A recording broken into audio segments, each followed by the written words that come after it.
Hello students, स्वागत है आप सभी का आपके अपने YouTube channel Arjun learning classes में। तो स्टूडेंट्स, आज की जो हमारी वीडियो है इसका टॉपिक है ब्रिटिश शासन का भारतीय अर्थव्यवस्था पर प्रभाव। आज की इस वीडियो में हम ब्रिटिश शासन के भारतीय इकोनॉमी पर क्या प्रभाव पड़े उसके बारे में जानेंगे कि किस तरीके से 200 सालों के टाइम पीरियड में भारतीय इकोनॉमी को अंग्रेजों ने बर्बाद किया। ना केवल बर्बाद किया बल्कि जितने भी हमारे उद्योग थे, चाहे वो हस्तकला का हो चाहे वो दस्तकारी का हो, उन सभी को उन्होंने बिल्कुल तोड़ कर रख दिया। तो वीडियो आप बच्चों के लिए बड़ी इंपॉर्टेंट है और इंटरेस्टिंग भी है, इसलिए वीडियो को पूरा देखिए। जो बच्चे चैनल से नहीं जुड़े हैं चैनल को सब्सक्राइब कीजिए, वीडियो को लाइक कीजिए और दूसरे बच्चों को भी शेयर कीजिए। ठीक है, तो चलिए शुरू करते हैं हम अपना टॉपिक, ब्रिटिश शासन का भारतीय अर्थव्यवस्था पर प्रभाव। व्यापारी के रूप में होता है। अंग्रेजों ने सबसे पहले भारत में एक व्यापारी के रूप में जो है अपना आगमन किया। तो अगर हम बात करते हैं जहांगीर के समय की, तो साल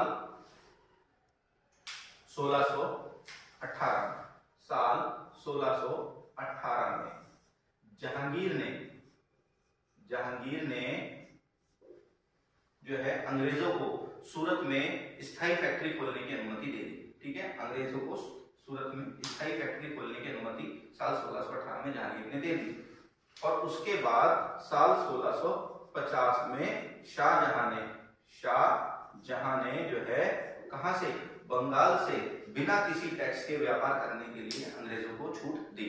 तो अंग्रेज यहाँ पर व्यापार कर रहे थे, लेकिन मतलब व्यापार करते करते उनका जो एक ही उद्देश्य था, केवल और केवल व्यापार करना था। तो इस व्यापार से उन्हें बहुत लाभ हो रहा था। ना केवल अंग्रेजों को लाभ हो रहा था बल्कि भारतीय जो दूसरे क्षेत्र के जो लोग थे, चाहे वो दस्तकार हो चाहे वो बुनकर हो या कोई दूसरे उद्योग क्षेत्र से जुड़े हुए लोग, उनको भी बहुत लाभ हो रहा था।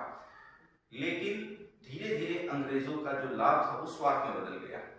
साल 1757 में जब अंग्रेजों ने प्लासी की वॉर को जीता और इसके बाद जब बक्सर की वॉर को जीता, तो उनका जो व्यापारी करने का एक व्यापारी का जो उनका रूप था, अब वो उनका साम्राज्यवादी में बदल गया। और यहीं से ही शुरुआत होती है एक टर्म की, एक नए कह सकते हैं एक नए शब्द की, जिसे हम बोलते हैं उपनिवेश।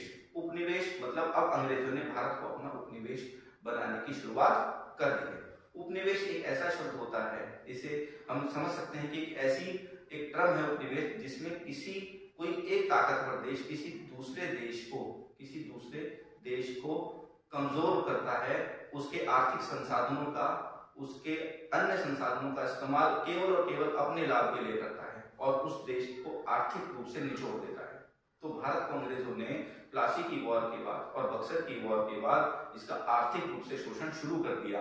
तो यहाँ से एक उपनिवेश की प्रक्रिया शुरू हो जाती है और इसी प्रक्रिया को हमने यहाँ पर 3 चरणों में बांटा है।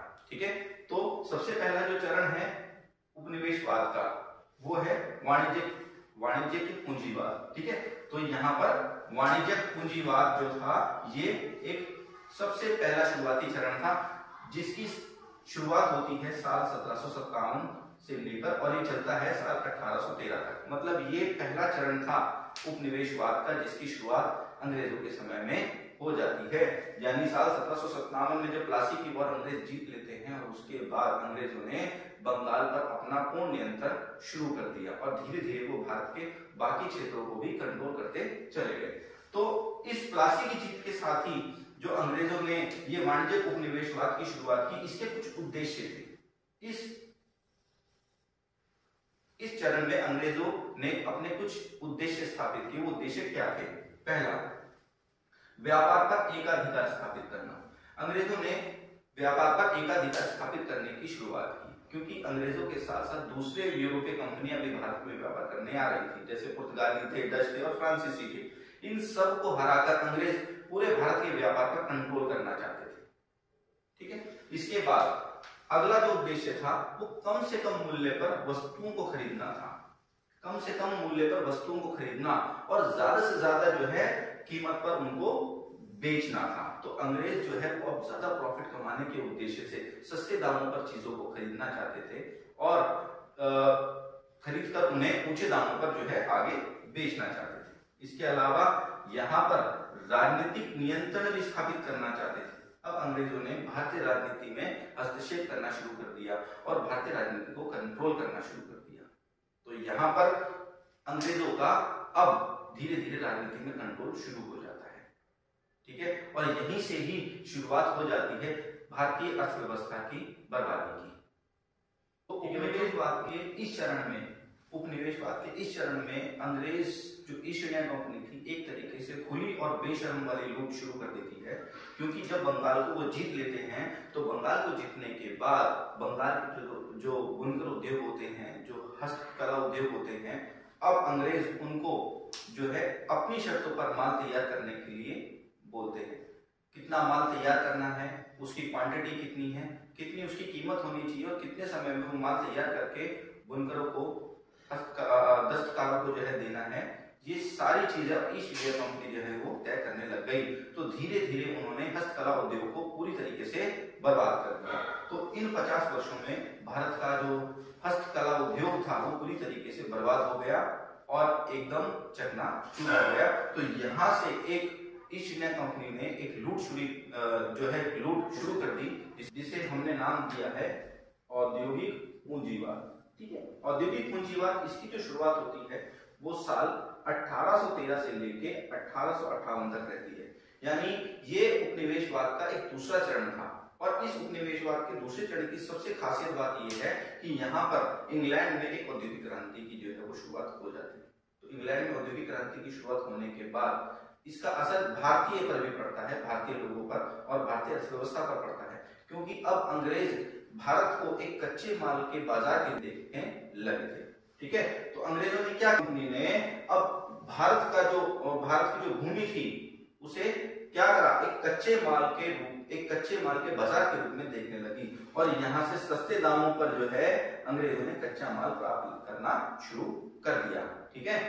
सस्ते दामों पर कच्चा माल प्राप्त करना शुरू कर दिया। इसके अलावा जो सबसे बुरा असर पड़ा वो इस टाइम पीरियड में वस्त्र उद्योग पर पड़ा। वस्त्र उद्योगों पर इतना बुरा असर पड़ा कि वस्त्र उद्योग, भारतीय जो वस्त्र था वो पूरी तरीके से प्रतिस्पर्धा से बाहर हो गया, क्योंकि जो वस्त्र अंग्रेज बाहर से लाकर हिंदुस्तान में बेचते थे उस पर केवल और केवल 3 से 5% तक टैक्स लगाया जाता था। उस पर टैक्स बड़ा मामूली होता था, जिसे अंग्रेज बाहर से लाकर भारत में बेचा करते थे। और इसके अलावा जो भारतीय वस्त्र हुआ करता था उस वस्त्र पर 10% तक टैक्स लगाया जाता था विदेशों में, जिसकी वजह से वस्त्रों की कीमत बहुत बढ़ जाती थी और कोई भी भारतीय वस्त्रों को खरीद नहीं पाता था। इस कारण भारतीय वस्त्रों को प्रतिस्पर्धा से बाहर कर दिया गया अंग्रेजों के द्वारा। इसके अलावा अगर देखा जाए तो इस टाइम पीरियड में एक सबसे इंपॉर्टेंट चेंज ये आया कि अंग्रेजों ने कच्चे माल को बंदरगाहों तक लाने के लिए यातायात के संसाधनों का विकास किया।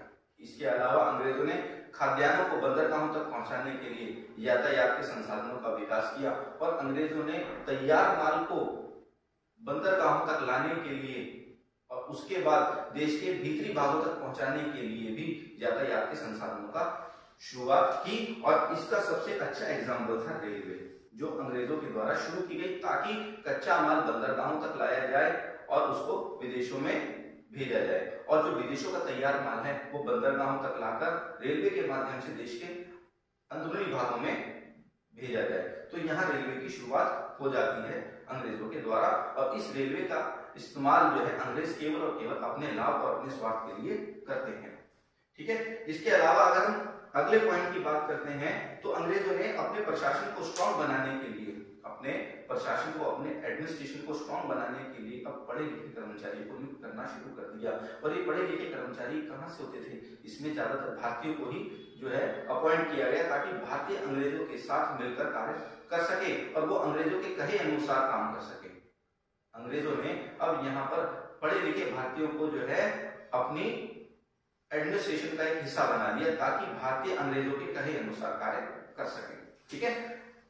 इसके अलावा इस औद्योगिक पूंजीवाद में सबसे इंपॉर्टेंट जो चीज है वो ये है कि यहाँ पर राष्ट्रवादी भावना का विकास अब होना शुरू हो जाता है, क्योंकि साल 1857 में जब विद्रोह होता है उस विद्रोह से लोगों के अंदर अब राष्ट्रीय भावना का जो है वो विकास होना शुरू हो जाता है। और यही राष्ट्रीय भावना जो है आगे एक छोटी सी चिंगारी जो होती है ये आगे बहुत बड़ी आग का रूप ले लेती है। तो इस राष्ट्रीय भावना के साथ अब धीरे धीरे लोग जो है वो अंग्रेजों की इस लूट से अवेयर हो गए हैं। अब लोगों को पता लग गया है कि अंग्रेज जो है वो हमारा आर्थिक रूप से शोषण कर रहे हैं।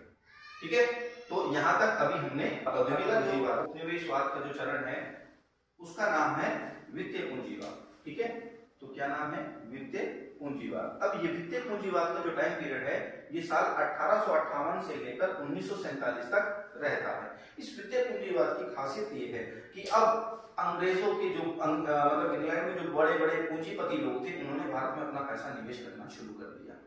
उन्होंने भारत में अपनी पूंजी लगानी शुरू कर दी और एक तरीके से भारत सरकार को भी उन्होंने जो है एक तरीके से कर्जा देना शुरू कर दिया।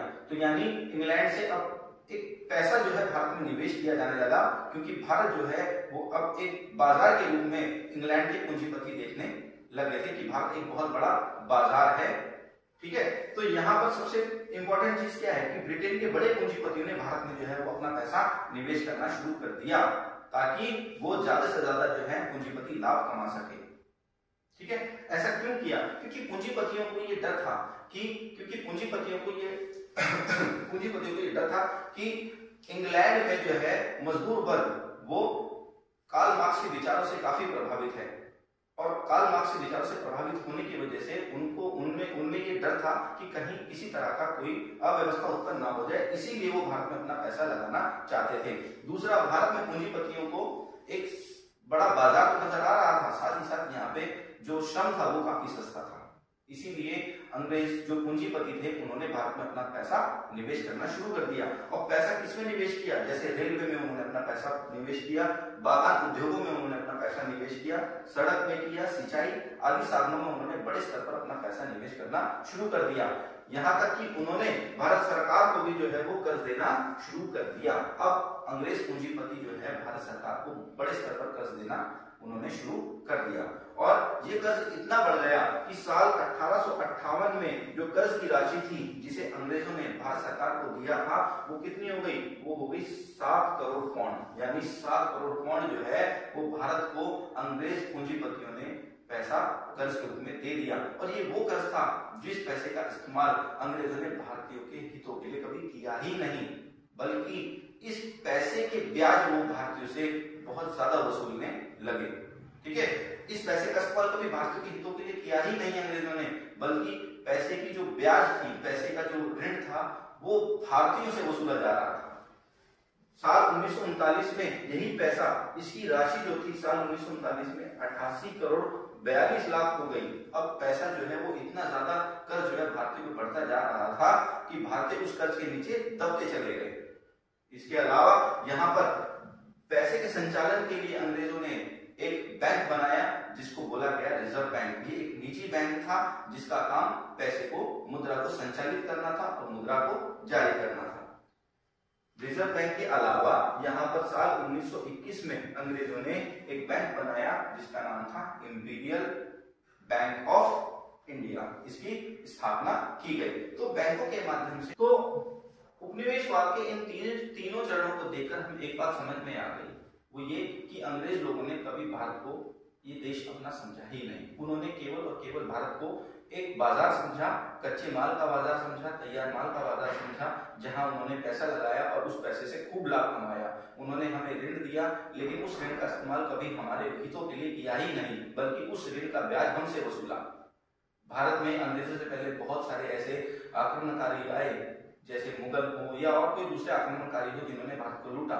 लेकिन अगर हम मुगलों की बात करते हैं तो मुगलों ने भारत को लूटने के अलावा वो भारत में बसकर रह गए, पर अंग्रेजों ने कभी भारत को अपना समझा ही नहीं। साल 1757 में जो लूट उन्होंने शुरू करी वो साल 1947 तक चली और इन 200 सालों के टाइम पीरियड में अंग्रेजों ने भारत को पूरी तरीके से निचोड़कर रख दिया, भारत का आर्थिक रूप से शोषण किया और भारत को कंगाल बना दिया। तो उम्मीद करता हूं आप बच्चों को मेरे द्वारा दी गई इन जानकारी से काफी कुछ समझ में आया होगा। तो वीडियो आपको कैसी लगी अपने कमेंट जरूर कीजिए। जो बच्चे चैनल से नहीं जुड़े हैं चैनल को सब्सक्राइब कीजिए, वीडियो अच्छी लगे तो उसको लाइक कीजिए और दूसरे बच्चों को शेयर कीजिए। बेटा मिलेंगे फिर हम अगली अपनी नेक्स्ट वीडियो पे।